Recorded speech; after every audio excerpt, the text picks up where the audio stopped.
G'day everyone, this is GreenGully bringing you a team deathmatch on Homefront. Firstly, a massive shout out goes to the guys here at GVAofficial for letting me be part of this great network. So, as you probably already noticed by my voice, I'm an Australian gamer. I've been gaming for a number of years, and mostly I've been playing Call of Duty series. Started with Call of Duty 3, so I worked my way up through there. So before you switch off, hear me out. Homefront is actually a great game once you get into it. They seem to have fixed all the connection problems which were plaguing them from release date. I personally was excited by the hype and got caught up in the publicity that they ran, saying it was going to be the next COD killer, which nobody really expected it to be, and it turns out it wasn't. It was just a bucket of pus when it first came out. So I played it for a few days and then shelved it.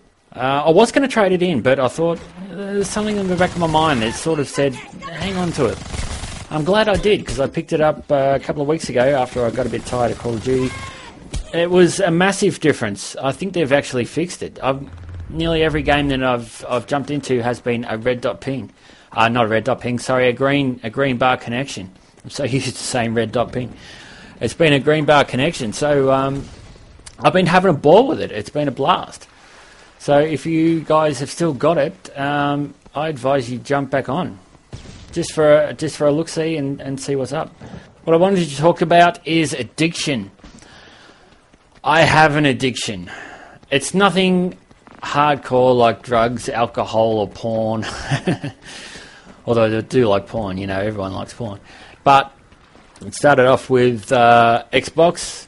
I got the Xbox just to kill a couple of hours in the day after work, which soon turned into a couple more hours, and then a couple of hours on Saturday morning, and so on and so on. And eventually I was playing this every day.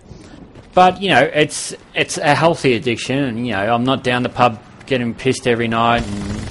But anyway, it's those little addictions that I want to talk to you about. Last Christmas, a friend gave me a Rubik's Cube. The 3x3x3 version, the normal standard cube. I'm sure you've all heard of it. We've all seen it. We've all pulled the stickers off. We've all pulled the bits apart and rearranged them and put them back into order and stuff like that. So this time around, I thought I'd do it the hardcore way. I'm not going to have any help. I'm not going to pull it to bits. I'm not going to do any of that. I'm just going to do it the normal way that it was meant to be done. So, 2 fucking weeks later, over Christmas, I finally completed it.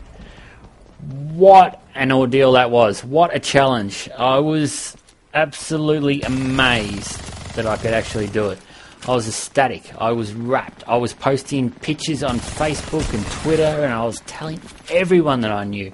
I was so excited that the very next day, I went out and I got the 4x4x4 cube. And I started this whole thing all over again.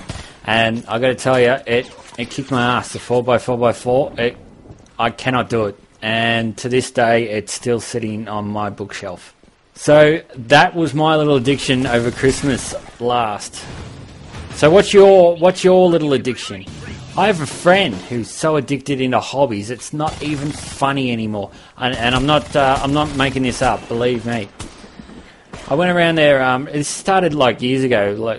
First, he wanted to play the drums, so he went out and bought this starter drum kit. And then he goes hardcore nuts on it for like 5-6 months. He was doing lessons, and he was in his shed every waking moment that he could, just banging out these beats.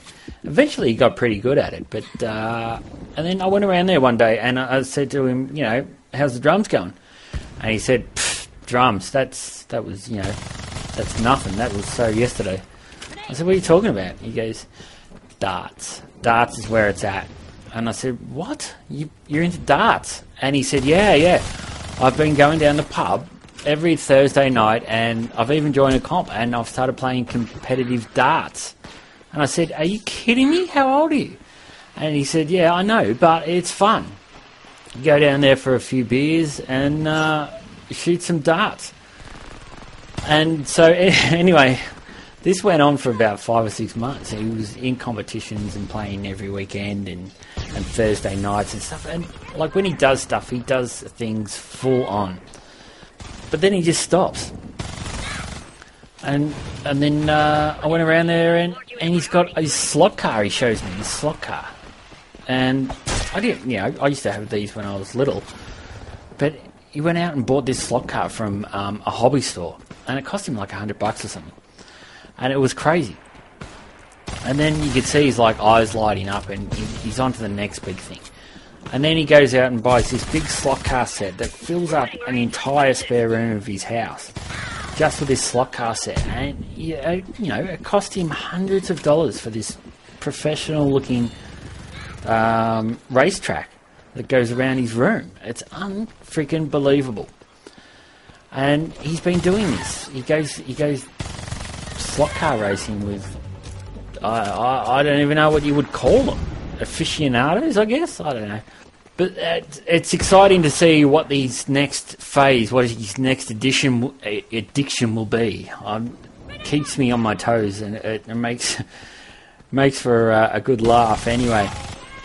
And then last weekend he rings me up and he tells me he's bought a remote control motorbike. And I said, what happened to the slot cars? And he said, no, they're still going. I've still got the slot cars, but now I'm into remote control motorbikes. And they're brilliant. You should try them out. And they've got this track close to where he lives that he can take it out and go for a run. And apparently they've got competitions and everything like that. So, it's crazy. That's his addiction. So I guess we'll see how it goes. It's hilarious to sit back and watch him go through all this stuff. Leave a comment. Let me know what you think. I'd love to hear other people's addictions and guilty little pleasures, I guess. Do you eat too much chocolate? I don't know. If you play Xbox too much, that's one of mine. I just play it constantly. That's GreenGully, and this is my first commentary on GVAofficial, and I'd like to thank them once again. I will talk to you later.